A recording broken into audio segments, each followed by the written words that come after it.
on Mother's Day? What would it be? All right, we're gonna start from the back.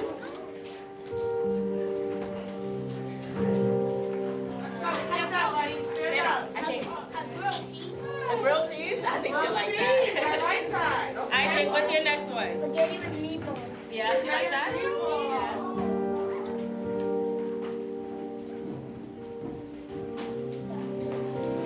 Seafood with Seafood with lobster, crab. What is it with? Crab?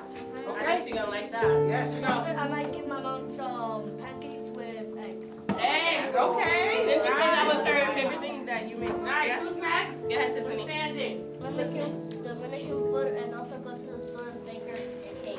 Oh. Listening, who?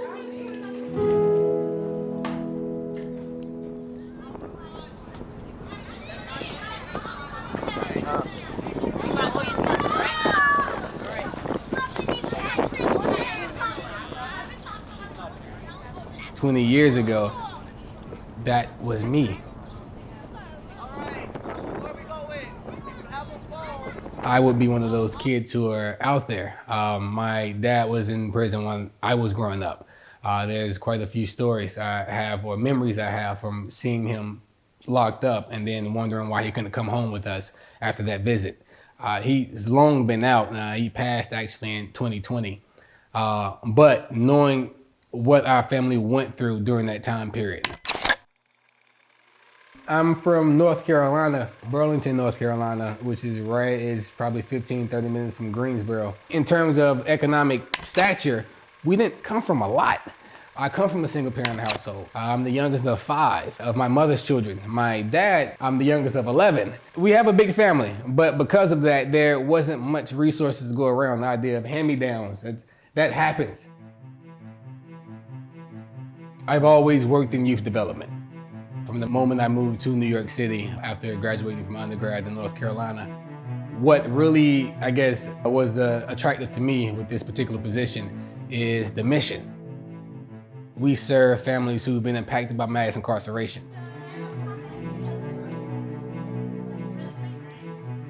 The holistic approach we take to child care, as well as the families that we reach out to, our motto is we provide those resources to families who've been impacted by mass incarceration. That usually goes from ages 5 to 13.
There is a promise that must be kept, a promise that has to be upheld. Promises aren't something that should be taken lightly. Promises are, when said, when spoken, when acted upon, it should be something that you're held accountable for. And essentially directly connected to the mission, there was a promise that was given, not only to the community of Bed-Stuy, but there was a promise given to every child, every family, every community member that we come in contact with.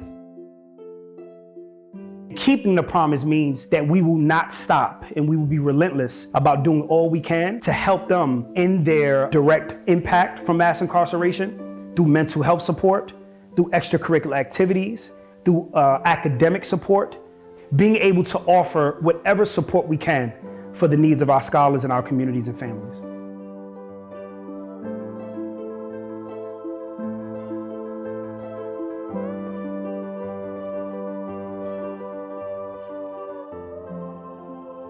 Children of Promise started in the basement of our founding CEO, Mrs. Sharon Content.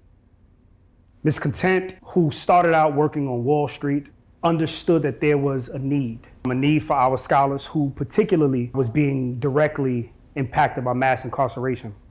That passion then pulled her away from the Wall Street and pulled her into this work where she dedicated her life, not just a 9-to-5, but her life, her family's life, to the mission, to the call of Children of Promise. So while we're celebrating freedom, we gotta know there's 2.3 that's working for slave labor right now, 6 cents an hour. Our brothers and sisters that are incarcerated. Okay? All right. So now we have an announcement today, because everybody knows we have an event. We have a gift for everybody. Right? We have partnered with an organization called Laptop for Kids. Right? So this small group, they have come in today, they decided today, we are going to Children of Promise. Because as you know, I always say, everybody has a choice, right? We all have a choice. You can be here, you can be at the park, you can make choices. And you said today, I'm going to Children of Promise, right? That's the choice you made. So first what we want to do with them saying, they want to come in today and provide laptops to each of our scholars. So first thing we want to do is say, what we want to do is express our appreciation. We want to say thank you. This is her life. It models for me what passion looks like, what dedication and determination looks like, but also what it means to keep the promise, because she keeps the promise by ensuring that her life models the promise.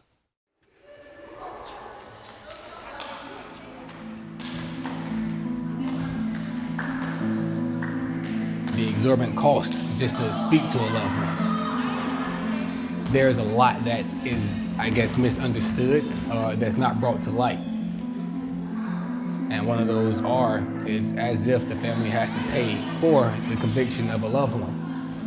It's not the child's fault, it's not the family's fault, it's not the mom or dad's fault. It's just the way we have everything set up here. But we've seen the need. I mean, there are 2.2 million children who have parents who are incarcerated in this country. America has the highest incarceration rates out of any developed country in the world, which makes no sense. So there's a lot of reform needed there. So I do know one of the biggest things that is on a long-term goal of ours is to further expand to reach as many of those children and families as possible. Okay, so remember I told you they are gonna honor me at Restoration across the street for teaching? That's them calling me now. You see, I gotta organize a whole big thing too. You have to count. Sometimes you have a machine, but a lot of your counting is here. I want you guys, you're just gonna follow. So when you hear me go, you guys gonna answer, bo, bo, bo, bo, bo. We got it? Okay.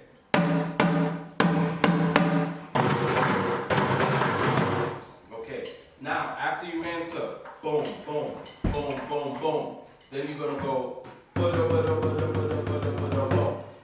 Let's just try that from the beginning. Let's go. Okay.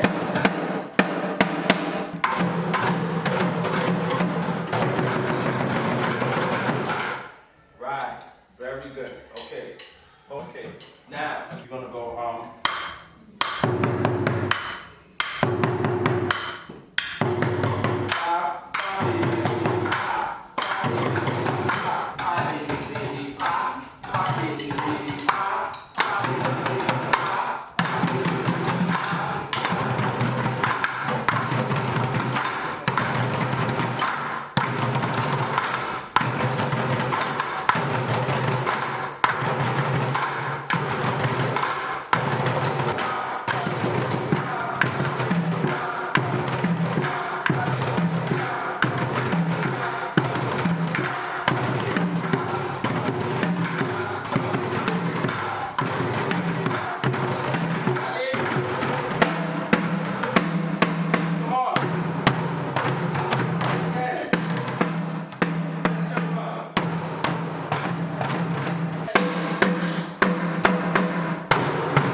I'm proud to be a part of an organization that actually has the time to really build the whole child.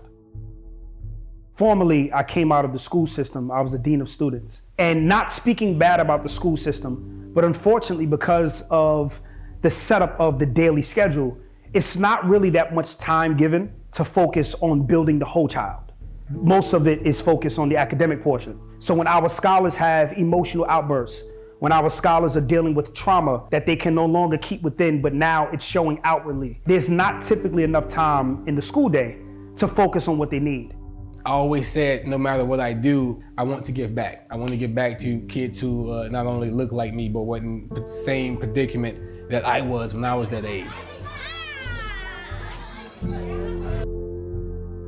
My main goal of what I want to achieve in Children of Promise is to impact as many of our Black and brown little girls, little boys as possible.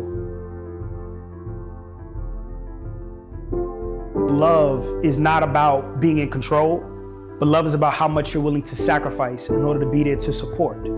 And I bring that same heart's posture into the work that I do every single day.